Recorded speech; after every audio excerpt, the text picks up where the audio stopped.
ರಸ್ತೆ ಅಪಘಾತಗಳನ್ನು ತಡೆಗಟ್ಟುವ ಹಾಗೂ ಸಂಚಾರ ವ್ಯವಸ್ಥೆಯನ್ನು ಸುಗಮಗೊಳಿಸುವ ಉದ್ದೇಶದಿಂದ ಭಾಲ್ಕಿ ನಗರ ಪೊಲೀಸ್ ಠಾಣೆ ಆವರಣದಲ್ಲಿ ಆಟೋ ಚಾಲಕರಿಗೆ ಸಂಚಾರಿ ನಿಯಮಗಳ ಕುರಿತು ಜಾಗೃತಿ ಸಭೆಯನ್ನು ಆಯೋಜಿಸಲಾಯಿತು. ಸಭೆಯನ್ನು ಉದ್ದೇಶಿಸಿ ಮಾತನಾಡಿದ ಡಿವೈಎಸ್ಪಿ ಬಲ್ಲಪ್ಪ ನಂದಗಾವಿ, ಆಟೋ ಚಾಲಕರು ಸಂಚಾರಿ ನಿಯಮಗಳನ್ನು ಕಟ್ಟುನಿಟ್ಟಾಗಿ ಪಾಲಿಸುವ ಮೂಲಕ ತಮ್ಮ ಸುರಕ್ಷತೆ ಮಾತ್ರವಲ್ಲದೆ ಸಾರ್ವಜನಿಕರ ಜೀವ ರಕ್ಷಣೆಯ ಜವಾಬ್ದಾರಿಯನ್ನು ಸಮರ್ಪಕವಾಗಿ ನಿರ್ವಹಿಸಬೇಕು ಅಂತ ತಿಳಿಸಿದ್ದಾರೆ. ಆಟೋ ಚಾಲನೆ ಮಾಡುವ ವೇಳೆ ನಿಗದಿತ ವೇಗವನ್ನು ಪಾಲಿಸುವುದು, ಚಾಲನಾ ಪರವಾನಗಿ ಹಾಗೂ ವಾಹನದ ದಾಖಲೆಗಳನ್ನು ಸದಾ ಹೊಂದಿರುವುದು, ವಾಹನದಲ್ಲಿ ನಿಗದಿತ ಸಂಖ್ಯೆಯ ಪ್ರಯಾಣಿಕರನ್ನು ಮಾತ್ರ ಕರೆದೊಯ್ಯುವುದು, ಮದ್ಯಪಾನ ಮಾಡಿ ವಾಹನ ಚಾಲನೆ ಮಾಡದಿರುವುದು, ಮೊಬೈಲ್ ಫೋನ್ ಬಳಸುತ್ತಾ ವಾಹನ ಚಲಾಯಿಸುತ್ತಿರುವುದು ಸೇರಿದಂತೆ ವಿವಿಧ ಸಂಚಾರಿ ನಿಯಮಗಳ ಕುರಿತು ವಿವರವಾಗಿ ಮಾಹಿತಿಯನ್ನು ನೀಡಲಾಯಿತು. ಇನ್ನು ಸಂಚಾರಿ ನಿಯಮಗಳ ಉಲ್ಲಂಘನೆಯಿಂದ ಸಂಭವಿಸಿರುವ ಅಪಘಾತಗಳು ಅನೇಕ ಕುಟುಂಬಗಳ ಬದುಕಿನ ಮೇಲೆ ದುಷ್ಪರಿಣಾಮ ಬೀರುತ್ತವೆ. ಅದರಿಂದ ಪ್ರತಿಯೊಬ್ಬ ಚಾಲಕರು ಕಾನೂನು ಪಾಲನೆಗೆ ಆದ್ಯತೆ ನೀಡಬೇಕು, ನಿಯಮ ಉಲ್ಲಂಘಿಸುವವರ ವಿರುದ್ಧ ಕಾನೂನು ಕ್ರಮ ಕೈಗೊಳ್ಳಲಾಗುವುದು ಅಂತ ಎಚ್ಚರಿಕೆಯನ್ನು ನೀಡಿದ್ದಾರೆ. ಇನ್ನು ಸಭೆಯಲ್ಲಿ ನಗರ ಪೊಲೀಸ್ ಠಾಣೆಯ ಸಿಪಿಐ ಅಂಬರೀಶ್, ಪೊಲೀಸ್ ಸಿಬ್ಬಂದಿ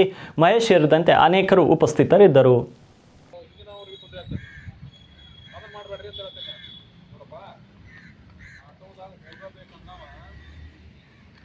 ಆಟೋ ಎಲ್ಲಿ ಸಿಗ್ತಾವ ಅಲ್ಲೇ ಬರ್ತಾನ, ಒಂದೆರಡು ಹೆಜ್ಜೆ ನಡೀತಾನ, ಏನು ತೊಂದರೆ ಆಗೋದಿಲ್ಲ.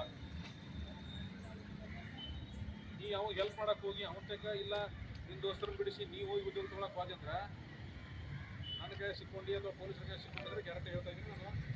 ನನ್ನ ಮಿನಿಮಮ್ ಫೈನ್ 1,000 ರೂಪಾಯಿ ಐತೆ. ಭಾಳ ನೀನು ಇದು ಮಾಡೋದು 500 ರೂಪಾಯಿ ಆಯ್ತು, 500 ರೂಪಾಯಿ ಆಯ್ತು ಅಷ್ಟೇ. ನಾನು ಉದ್ದೇಶ ನಿಮ್ಗೆ ಚೆನ್ನಾಗಿ ನೀವು ಮಾಡ್ಕೊಡ್ರಪ್ಪ, ನಿಮ್ಗೆ ಏನು ತೊಂದರೆ ಮಾಡೋಂಗಿಲ್ಲ ಅಂತ ಹೇಳಾಕತ್ತೇನೆ.